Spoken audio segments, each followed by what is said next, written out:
I just want to apologize and say that I'm so sorry for all of these theories. I never meant to hurt anyone. I never meant to offend anyone. Didn't mean to scare anyone. I'm so sorry. I'm also really sorry that I didn't bring any Kleenex because my nose is running like a mofo right now. So to anyone who I've ever offended... What was that?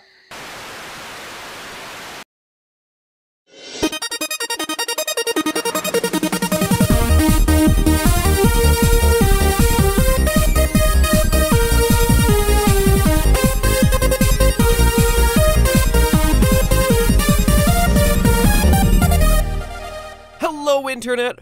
Welcome to Film Theory, the show that's like unsolved mysteries for the 21st century. Speaking of things people haven't thought about since the late 90s, let's talk about the Blair Witch Project. Since the 2016 sequel to the movie is currently either in theaters or has been forgotten by history as a bland horror cash-in by the time that you watch this video. But the original was something special because it was one of the first movies that took advantage of the internet as a viral marketing tool. Blair Witch came out in the age before you could use Snopes to reveal that all those memes Uncle Joe posts up on Facebook are made up. So when buzz started going around that this found footage movie was real found footage, a lot of people were fooled. Some of the family members of the actors even got sympathy cards in the mail. And you can't really blame them for being fooled either. The makers of the movie made a fake documentary about the disappearance of the actors and set up websites with information about the names and places they made up for the movie. But I'm here today to clear things up once and for all, to tell you that not only is the Blair Witch Project a work of fiction, but that the Blair Witch herself is a fiction within that fiction.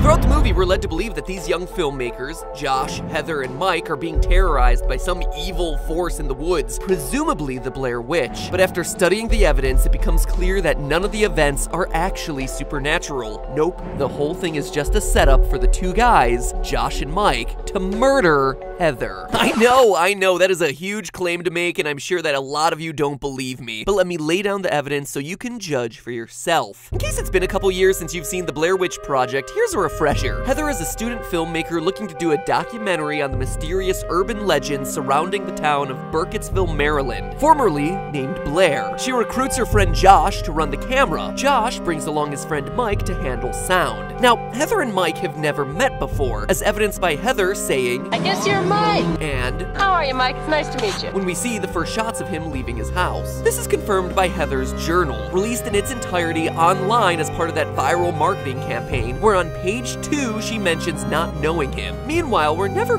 quite clear on the relationship between Josh and Heather. Sure, the movie reveals that Josh and Heather definitely know each other, but there's a little more to it than that. The initial concept for the movie had Josh as Heather's ex-boyfriend, and even though that didn't really make it into the events that we see on screen, Heather's diary does give us some hints about their history. On page 13, as they prep to go into the woods, she writes, quote, "Josh doesn't listen to me at all, and he's supposed to be my friend. Mike is more respectful, and I don't know dick about him." A few days later, early on in their trip into the woods, she writes on page 16, Josh is always a surprise. So despite thinking they're friends, clearly Josh is antagonistic to Heather even before they're out into the woods and things start to go wrong. And to make matters stranger, neither Mike nor Josh is getting paid for their work on the movie. It's never mentioned in the movie itself, but Heather's diary fills in the details on both page 12 and on page 20. These guys are working for free on a movie that'll have them hiking deep into the wilderness in the cold and rain, all while carrying heavy film equipment. Remember, this was set in 1994. They ain't filming this thing on their iPhones, and it's not like Heather is some brilliant director. Many of whom remain, either on this hill or in the town below.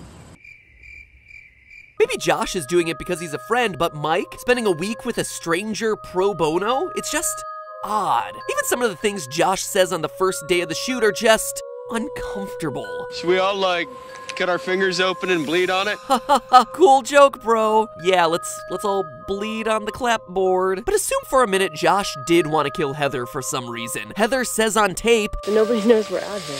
so this project definitely gives him the opportunity, and in order to pull it off without getting caught, he enlists Mike for help. But obviously that's speculation. We need some evidence to incriminate Mike and Josh, and their behavior on tape gives us some pretty big red flags. First, Heather is the one who plans the whole excursion, and based off Mike's admission that the map looks like Greek to him, this is Greek to me, we would expect Heather to be leading the way. But in almost every shot, Mike and Josh are walking ahead of her, guiding the group as if they already know where they're going. And that's just the tip of the iceberg. A huge chunk in the middle of the movie is dedicated to arguing over their map.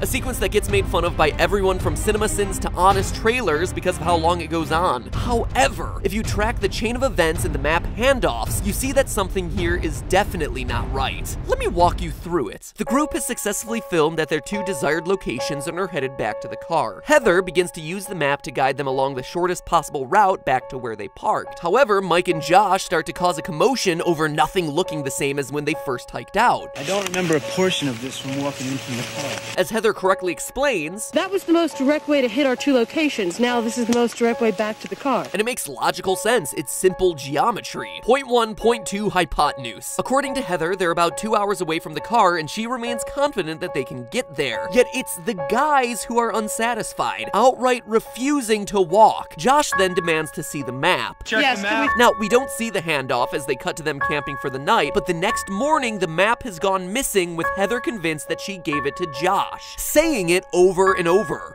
Did you take it? I'm serious, I don't have it. I gave you back the map, Heather. I gave you the map. I gave you back the map. Josh, of course, denies it, and yet, based on the footage we saw from the night before, Josh was the most likely person to last have it based on him demanding to see it over and over. Give me the map. Heather, give me the map. With the map gone, tensions are obviously high, and despite Heather trying to get them to continue moving in the direction they were headed, it's Mike, Mr. It's All Greek to Me, who determines which way they'll walk. We're going this way because that's the way we've been going for a day. We're going this way and that's it. We gotta come across something. A guy who, up to this point, has shown no enthusiasm for guiding the team. It's another odd decision. So now, consider the following. You're lost in the woods for days with strange noises happening at night and no map. Despite all of this, shortly after the map blow up, Mike and Josh start joking around like nothing happened. Can we keep going, please? We're gonna chill out. An emotional shift so unwarranted and so abrupt, Heather takes notice and gets suspicious, specifically calling out, I thought you wanted to get to the car. and This just seems like you guys are having just a little bit too much fun for my taste. jump forward a few minutes and we have Mike revealing that he kicked the map into the creek. It was useless. I kicked that into the creek. What? What? But while everyone in the movie and in the audience are thinking what a dumb move that was, it's the logistics of this that are really telling. Mike is not the map guy. As we hear repeatedly through the movie, it's Heather who keeps the map in her back pocket at all times. The map is in my pocket, you're gonna have to wait a second. So there are only two ways he could have gotten the map. One, stolen it from Heather's back pocket in the middle of the night where she keeps it, or two, gotten it from Josh after he knowingly kept it during the last map check. Option one comes with a bunch of implications we'll talk about in a minute, and option two would mean that Heather was right. The map was in Josh's possession, and Josh is just lying to her face about it. It also means that Josh is complicit in losing the map. But there are two last huge details from this section before we move on. As soon as the map goes missing, Heather demands the compass. Give me the compass. Who has the compass? Mike! And before Heather can hold on to it, Josh immediately demands it away from her. In other words, their only other navigational tool is constantly controlled by and manipulated by the two guys, and not Heather. And as one last nail in the coffin, the three had also decided to just head south, following the creek until they hit something. If years of watching Man vs. Wild has taught me anything, it's a good plan. It's probably one that Heather got out of the survivalist book that she had read prior to this trip, the book that we see at the beginning of the movie. And yet, despite everyone agreeing to this plan that surely would work at a certain point, at 42:22 in the movie, the guys just stop and alter course. Heather asks why they've changed up the plan, and gets literally no response. They just decided to, and Heather has to be along for the ride. Again, what we're seeing is the two guys subtly manipulating Heather to go in the direction that they want to go, to lead her around the woods and scare her for a few days, eventually leading her to the murder house. But hold on, you might say. Sure, Josh and Mike might be behaving strangely, but what about all those supernatural things that are happening to them out in the woods? And it's a good question except for one thing. There aren't any supernatural things that happen out there in the woods. One of the first big ones is the tent being surrounded by piles of stones when the group wakes up and breaks camp. Ooh, spooky rock piles. But Heather herself admits after the first night that she sleeps. I sleep like a rock. So what's to prevent one of the guys from building a couple of stone piles in the night? I mean, later in the movie, Josh full-on disappears without anyone in the tent noticing, proving that someone can come and go at will in the middle of the night without much trouble. Speaking of leaving the tent in the middle of the night, when else would Mike have gotten the opportunity to take the map and kick it into the creek? The period between us knowing the map exists and the map going missing is a short window that takes place overnight. What about that bundle of sticks that shows up later? Well, it's just a bunch of sticks that you can build at home. And sure, it contains some hair, clothes, and teeth that are implied to be Josh's, but it's not like they're doing DNA testing out there in the forests of Maryland. If this was indeed a premeditated murder, one of the guys could easily have brought those things along. Fun fact, even for the movie itself, all the production team did was ask for a few spare pulled teeth from a dentist. It's just not that hard to get your hands on human teeth, is what I'm saying. Heck, I got a collection in my own house. For reasons. And how about those sounds at night? Hello? Well, it's worth mentioning that Josh is the first to hear noises during night one. One of them could have possibly been an owl, but the other one was like a cackling. Yet does nothing to document them, and no one else hears them. It's also worth noting that at no point in the movie do the sounds remotely sound like a cackle. And seriously, if he had legitimately heard a cackle just outside of the tent in a haunted forest, you think he'd be that chill? If I heard a cackling, I would have in my pants. There's no way. He's planting the idea of scary sounds into Heather's head. For the sounds in the forest later in the film, remember that Mike is the sound engineer, so he'd definitely have the skills necessary to rig up a couple audio devices outside the tent. Even the compass could be tampered with if they had a few neodymium magnets, and go figure what's commonly found in audio equipment like speakers and headphones. Neodymium magnets. And who's the sound guy again? Oh yeah, Mike, the guy holding the compass. And I'm not the only one who thinks something weird is going on here. Again, Heather is suspicious of their behavior. Flames are licking you like the devil there, Josh. In her diary on pages 18, 21, and 23, 3 times, she specifically calls out either how she doesn't believe that they're sleeping through the night, or how surprised she is that they're able to sleep in the middle of all this scary, life-threatening ghost stuff. And she's 100% right. It would be weird for anyone to sleep like that when their lives are on the line. But they know it's not their lives on the line, it's hers. So unless they have to react to some spooky stuff to keep the illusion alive, they're getting their Z's on. She even gets so close to the truth, making the important observation in her diary that the strange things only start to happen once she falls asleep. What a coincidence that is. Still, there are probably some skeptics out there who don't believe that Josh and Mike killed Heather. And for you, I turn to the most damning evidence of all, the ending. It's pretty ambiguous, so let's piece it together beat by beat. Josh goes missing, and a few nights later, Heather and Mike hear Josh's screams deep into the woods. Josh? Mike, who earlier has shown himself to avoid chasing after noises in the dark and has the strongest self-preservation instinct, Michael, are you saying you're not coming down? I ain't going down there. leads the charge out of the tent, pushing Heather to hurry up and follow him. Mike, where are you going? In the pitch black of the woods, again, it's Mike who sees the house, It's a house.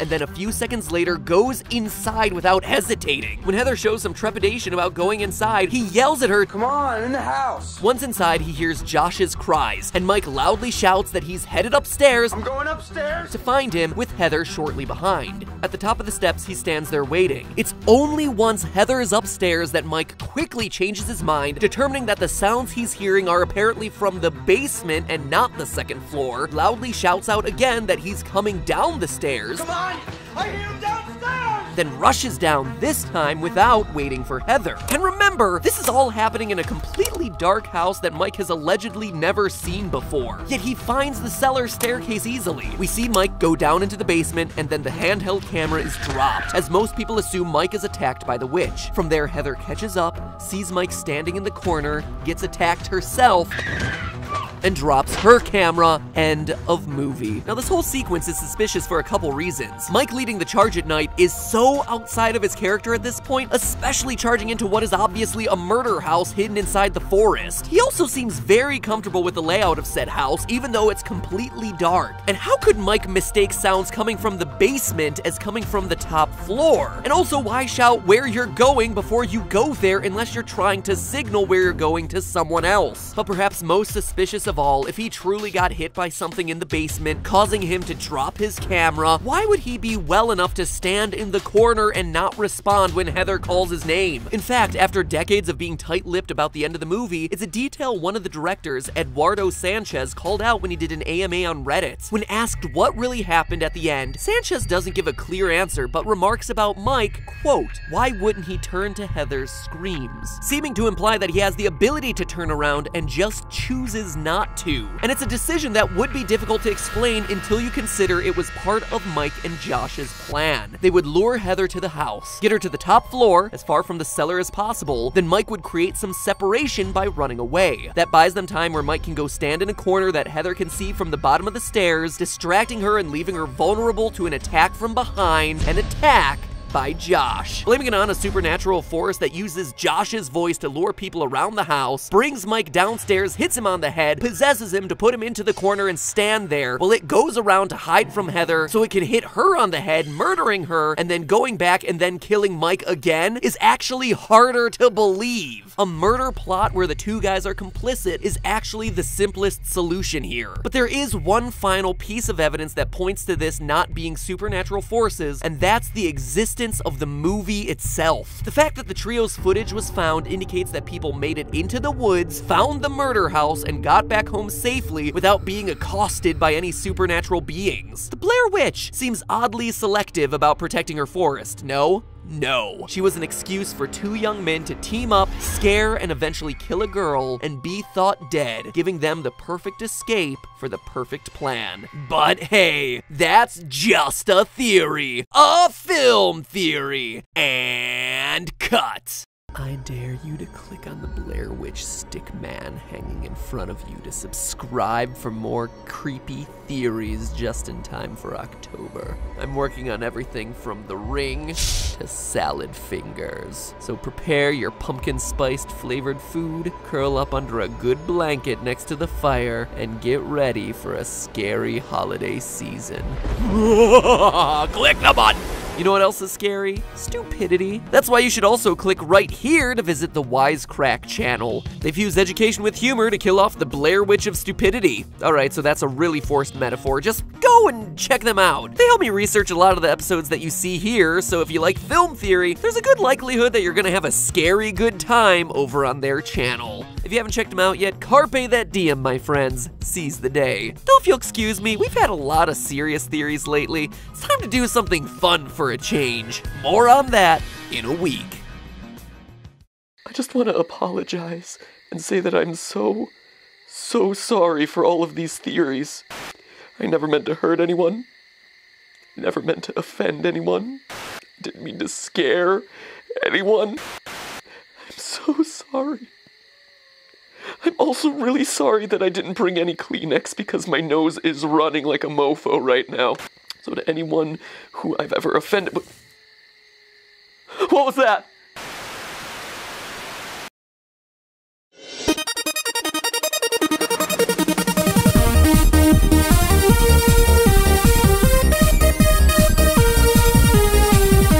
Was real found footage? A lot of people were fooled. Some of the family members of the actors even got sympathy cards in the mail. And you can't really blame them for being fooled either. The makers of the movie made a fake documentary about the disappearance of the actors and set up websites with information about the names and places they made up for the movie. But I'm here today to clear things up once and for all. To tell you that not only is the in theaters or has been forgotten by history as a bland horror cash-in by the time that you watch this video, but the original was something special because it was one of the first movies that took advantage of the internet as a viral marketing tool. Blair Witch came out in the age before you could use Snopes to reveal that all those memes Uncle Joe posts up on Facebook are made up. So when buzz started going around that this found footage movie